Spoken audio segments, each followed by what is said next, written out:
Hi, I'm Stephanie, and my project is called Life in Common.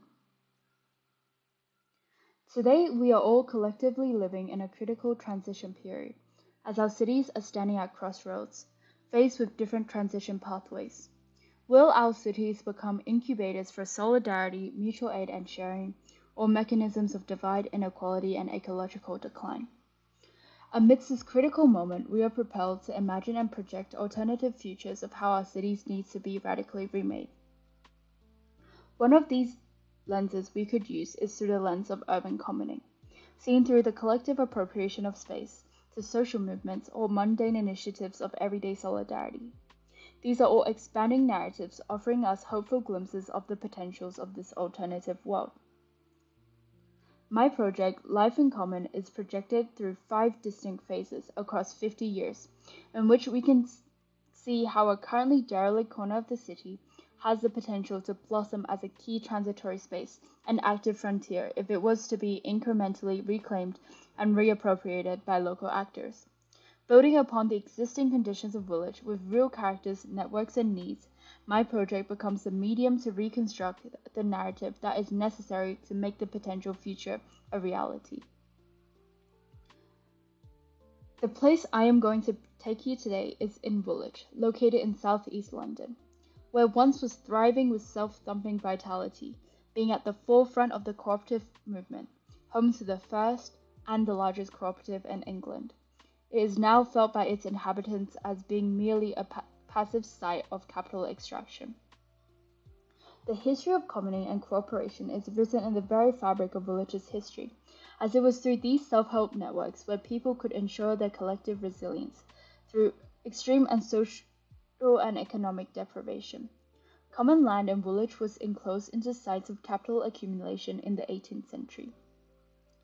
Today, history has repeated itself with a similar kind of enclosure, one of gentrification. What Woolwich currently exists as is a partitioned city, not dissimilar to other cities around the world facing top-down gentrification schemes, where physical and invisible walls of segregation are built, creating the feeling of the us and them, and distinct boundaries that cannot be crossed.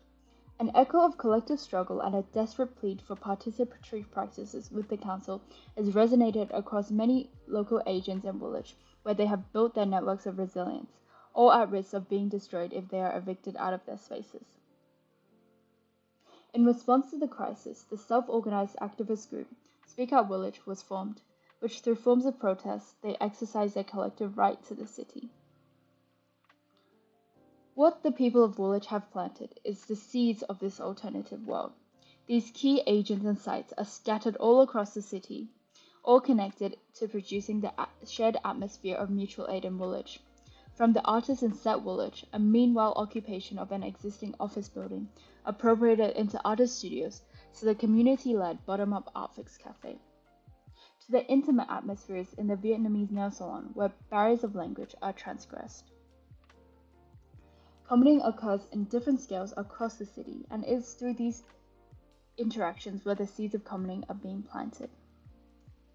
The existing networks found in Woolwich is like the mycorrhizal networks which are formed between trees in sharing nutrients and resources to ensure collective resilience. Now let me bring you to the site, Murray's Yard, a site which has been derelict for more than 20 years. It is located in the heart of Woolwich at a key intersection between the currently partitioned city, between Woolwich Common and the Royal Arsenal, split by Plumstead Road. It is adjacent to Power Street, where many of the key sites and local agents are located, as well as Woolwich's cooperative roots. So what would Woolwich look like if we were to feed the seeds that could initiate the growth and spread of mutual aid, solidarity, and sharing across the city? For this alternative future to become a reality, it is critical for the role of the architect to change, adopting a facilitating role and being a mediator between authority and citizens.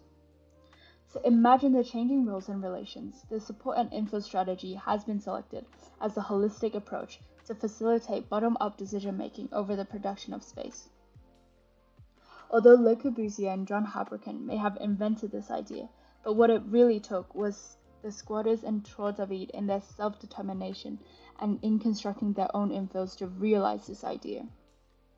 So it is the questioning of how architects can foster the commons in the exercise of their freedom. So where village currently exists as a projection of top-down decision-making with minimal room for appropriation, I am envisioning an alternative future where everyday city dwellers have active agency in decision-making over this spatial production. The project will unfold across 5 phases with a growing network of relations and incremental building. So now let me bring you to phase 1, collective appropriation of the derelict site.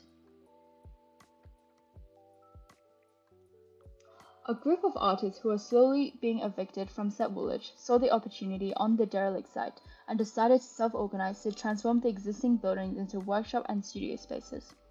They installed a ladder to allow access to the site over a wall. The artists built their own studio modules plugged into the existing derelict building, using materials reclaimed from local construction sites and a workshop for self-building. Activists from Speak Out Village helped in the process through street demonstrations and hope for the rights to claim the sites for the commons for the long term. The second phase is commoning. Looking forward to 10 years, the village commons have expanded to include as many active agents in decision-making as possible.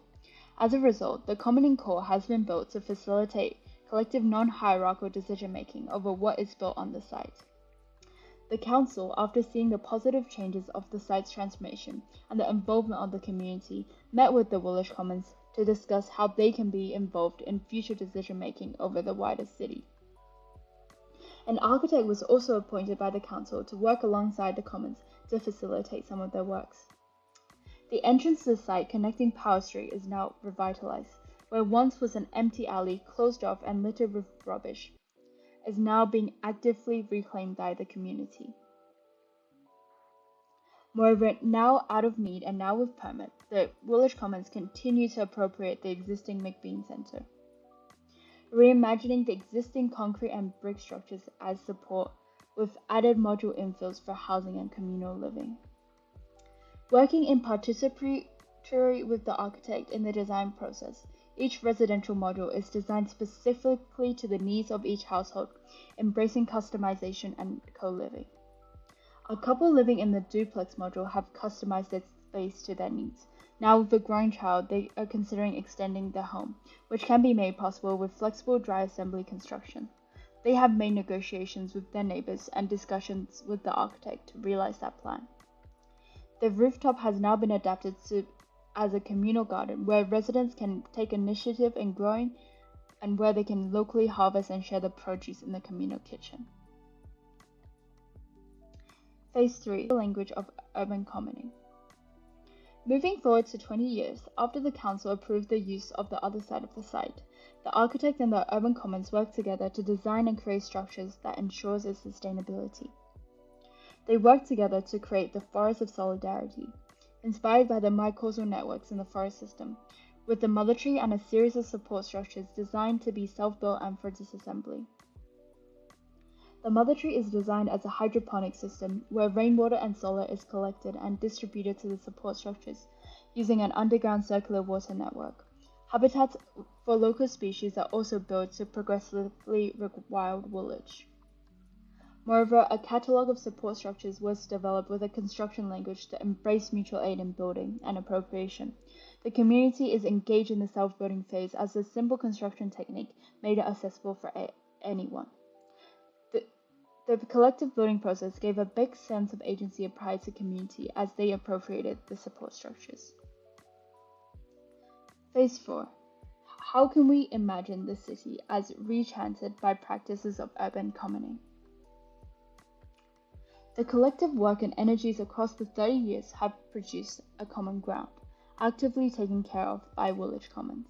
Everyone has a key role in sharing resources, knowledge, and in collectively nurturing the site, empowered to make changes to benefit the needs of the community. The site has become a key transitory space for the city, demonstrating an alternative form of spatial production born out of collective decision-making and self-determination. Where previously the city was partitioned, thresholds are now being crossed, with the streets being active frontiers of growing and nurturing common spaces, transgressing barriers of difference into the common.